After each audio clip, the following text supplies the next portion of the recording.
This is a download from BBC Learning English. For terms of use, go to bbclearningenglish.com.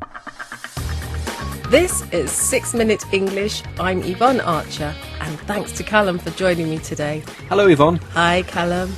As the world knows, recently the United States of America got its very first African-American president. And today we find out how one French Londoner decided to mark this historic event. But first, I have a question for you, Callum. OK, go on, Yvonne. Right. In 1881, Alexander Graham Bell, the inventor of the telephone, went to the White House to find something for President James Garfield. Was it A, gold, B, hidden bottles of wine, or C, a bullet? I have to say I have absolutely no idea on this one. I'm just going to go for hidden bottles of wine. That's my answer. It's a good answer, but we'll find out whether you're right or wrong later on. Now, Alice Bellier is the editor of an internet listings site. So she tells people who visit the website about the most interesting plays, clubs, films, and other events in and around London. So, of course, Alice knew the best place for people in London to watch the new American president being sworn in. Callum, could you explain what being sworn in means, please? Certainly.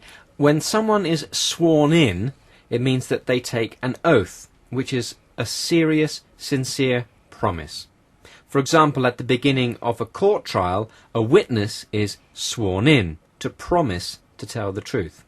And politicians are sworn in when they take office, when they start their new job, to show that they will do everything their new job requires. Thanks, Callum. Now, Alice uses the word inauguration, which is the special name for a swearing-in ceremony. In this case, making it official that Barack Obama is now the president. But Alice also mentions promoters. What are they, Callum? Well, promoters are the people who help organise public events, such as films, concerts, parties and trips. And promoters use their own money for the events, so they also make money from them. They certainly do. And what's a cocktail party? Oh, a cocktail party is a party where cocktails are served, and they're drinks which are made from 2 or more ingredients, and usually include some alcohol, but they don't have to. So, for example, a cocktail could be made from pineapple, coconut, fresh mint, cabbage, lemon and rum. Callum, is that a real cocktail? No, I made that one up. But some cocktails are made from very unusual ingredients, so their names are often unusual and even entertaining. Bit like you, really, Callum. Anyway, now as we hear from Alice Bellier, try to find out why she decided to mark the historic inauguration of President Obama at the event where I met her.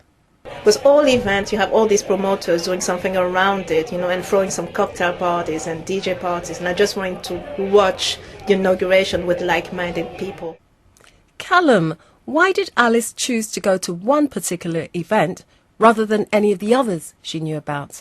Well, she wasn't interested in watching the inauguration at a cocktail party or at a DJ party where someone was playing recorded music. Alice just wanted to watch the inauguration. And you may have noticed that she also wanted to watch it with who she calls like-minded people. Callum, who are they?